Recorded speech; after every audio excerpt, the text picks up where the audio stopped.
बरं, रत्नागिरीच्या अंधाऱ्या वाटांवरनं आजही एका नावाची प्रचंड दहशत आहे.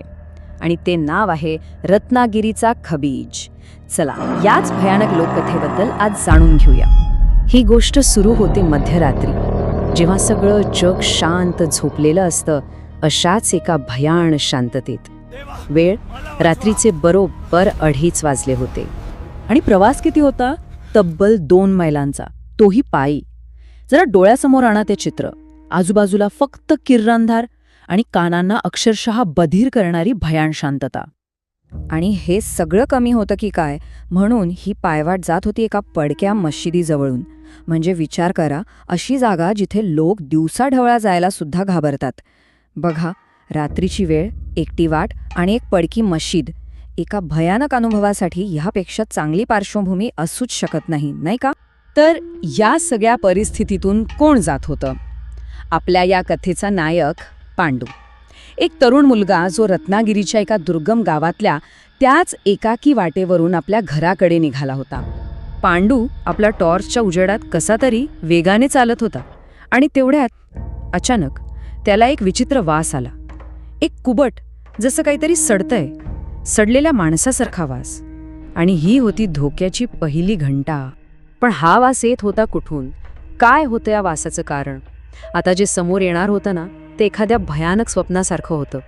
फरक फक्त एवढाच की ते स्वप्न नव्हतं, तर जिवंत वास्तव होतं. घाबरत घाबरत पांडूने टॉर्च त्या दिशेने फिरवला.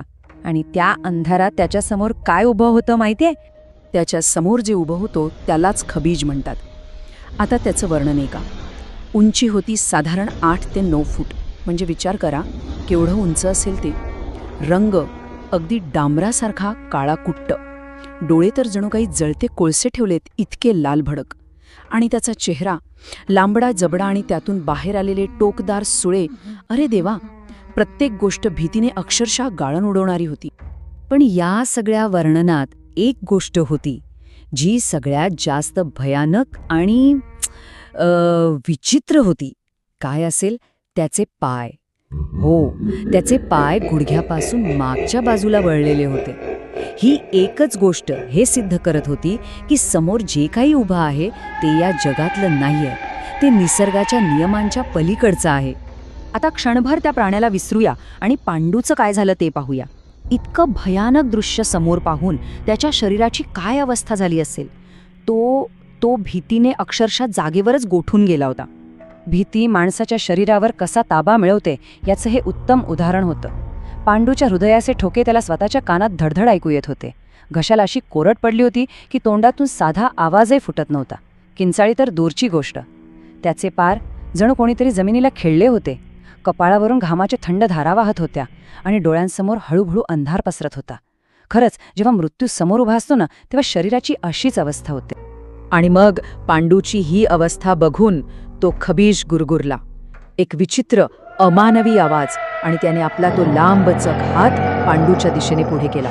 झालं, आता सुटकेची कोणतीही शक्यता उरली नव्हती. जेव्हा मृत्यू समोर दिसतो तेव्हा बुद्धी काम करायची थांबते. पण म्हणतात ना, श्रद्धा काम करते. पांडूनेही एक शेवटचा प्रयत्न करायचं ठरवलं. हा पळून जाण्याचा प्रयत्न नव्हता, तर देवावरच्या श्रद्धेचा एक हताश धावा होता. सगळ्यात आधी त्याने काय केलं? थरथरत्या हाताने आपल्या खिशात असलेला देवाचा अंगारा बाहेर काढला. मग जीवाच्या आकांताने आपल्या कुलदेवतेचं नाव घेतलं. आणि त्याच निर्णायक क्षणी चमत्कार झाला. दूर कुठेतरी कोंबडा आरवला. पहाटेची चाहूल लागली आणि कोंबड्याची बांग कानावर पडताच तो खबीज एका क्षणात हवेत विरून गेला.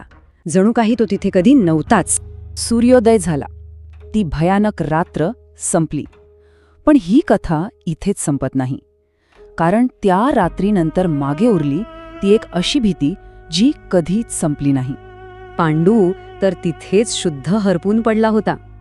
दुसऱ्या दिवशी जेव्हा गावकऱ्यांना तो सापडला तेव्हा त्यांनी त्याला घरी आणलं. पण त्या रात्री जे काही घडलं ते भीषण दृश्य त्याच्या डोळ्यासमोरून आयुष्यभर गेलं नाही. ती भीती त्याच्या मनात कायमची घर करून राहिली.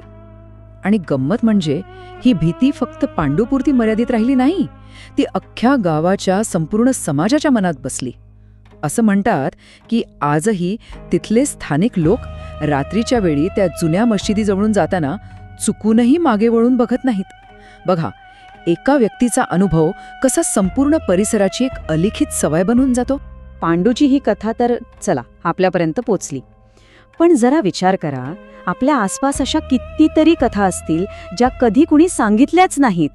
त्या फक्त दबक्या आवाजातल्या इशाऱ्यांमध्ये किंवा आजीच्या गोष्टींमध्येच जिवंत आहेत, नाही का?